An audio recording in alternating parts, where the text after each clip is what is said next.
Business Law Pas FM bersama Dr. Ricardo Simanjuntak SH LLM.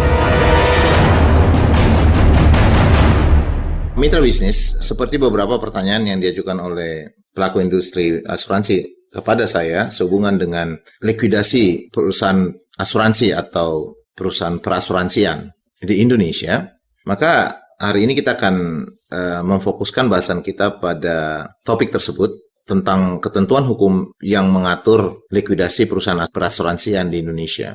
Nah, perusahaan-perusahaan asuransi yang melanggar ketentuan, yang tidak melakukan aktivitas good governance, yang memberikan potensi merugikan orang, ini akan membuat pemberian kewenangan kepada regulator, dalam konteks ini OJK, untuk melakukan tindakan, ya kan, sampai pada pencabutan izin. Yang konsekuensi pencabutan izin tadi adalah bubarnya badan usaha dari usaha perasuransian tadi. Nah, hal seperti ini akan memberikan konsekuensi bagi seorang kurator untuk melakukan pengumpulan aset sampai pada satu penjualan. Nah, dalam proses ini, likuidator tadi itu melakukan tugas-tugas pemberesan sampai pada penjualan, ya. Artinya pemberesan penjualan baik melalui lelang, ya kan, lelang umum atau lelang swasta, atau juga melalui penjualan di bawah tangan, ya, dalam konteks bahwa penjualan tadi adalah satu proses untuk mendapatkan harga terbaik, gitu loh. Jadi kalau misalnya ternyata harga terbaik itu penjualan di bawah tangan, ya mungkin akan dilakukan daripada harus melalui lelang. Nah, biasanya ini pada barang-barang yang nilainya mungkin sudah sangat minim, ya kan? Karena kalau dia mengikuti tata cara peraturan lelang lagi, atau pemotongan-pemotongan biaya yang dimungkinkan untuk itu akan membuat harga dari barang tadi menjadi terlampau mahal, gitu ya. Sehingga memang atas pertimbangan itu kurator bisa aja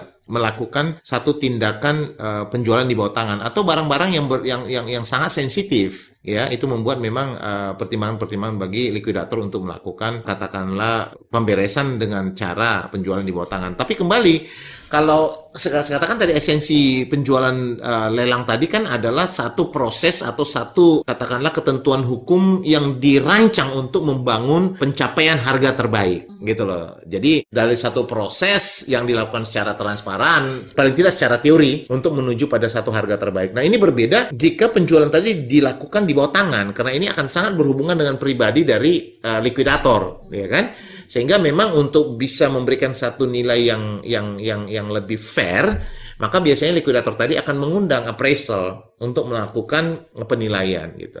Nah, proses inilah sampai nanti dia selesai dibayar, ya kan, sesuai dengan tahapan-tahapan dan hak-hak preferensi dari kreditur. Setelah semuanya selesai dibayar, gitu, dan sudah nggak ada krediturnya lagi, ya kan, maka kemudian likuidator mempertanggungjawabkan tugasnya, likuidasinya kepada rapat pemegang saham. Nah, setelah rapat pemegang saham menerima, lalu kemudian itu diumumkan, barulah proses pembubaran tadi selesai secara hukum, secara keseluruhan. Pertanyaan adalah bagaimana jika ternyata setelah dibagi, gitu, udah semua selesai dilunasi, tapi masih ada harta sisa, ya kan? Maka harta sisa tadi atau aset yang sisa tadi itu akan dibagikan oleh likuidator kepada masing-masing pemegang saham berdasarkan proporsi mereka, gitu. Pertanyaan berikutnya adalah bagaimana jika ternyata setelah dibagikan harta itu kurang, ya kan? Nah, harta itu kurang, maka kita akan masuk pada prinsip limited liability, perseroan terbatas. Jadi tanggung jawabnya terbatas sampai pada saham yang dimilikinya, harta yang dimilikinya, kan gitu kan? Kata pasal 1131.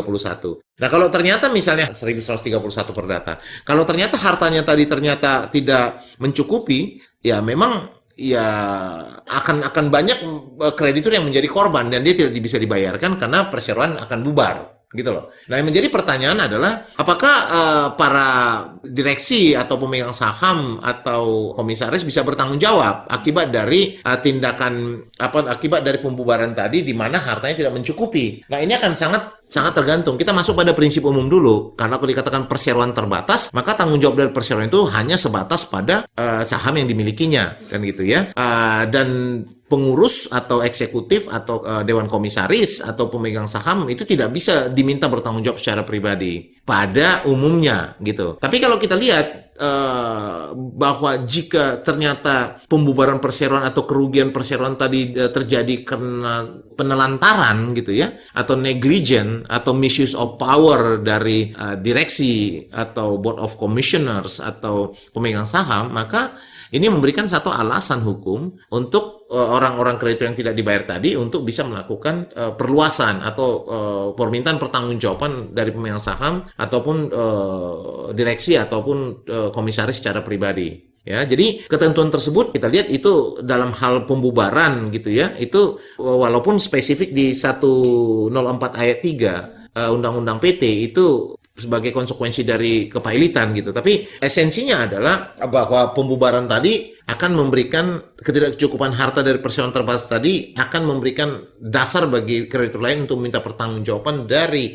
masing-masing pribadi komisaris, direksi ataupun pemegang saham jika bisa dibuktikan bahwa dasar dari pembubaran atau dasar dari kerugian yang terjadi itu adalah akibat dari penelantaran atau akibat dari tindakan negligent yang dilakukan oleh pengurus atau komisaris atau pemegang saham. Nah, itu tentunya memerlukan satu langkah hukum tersendiri dan memerlukan pembuktian karena tidak otomatis kalau misalnya satu perusahaan rugi itu menjadi kesalahan pribadi. Karena banyak terjadi kerugian disebabkan oleh satu sifat alami dari aktivitas bisnis itu. Mitra bisnis, demikian bahasan kita pada hari ini. Saya Ricardo Simanjuntak untuk Bisnis Law Pas FM.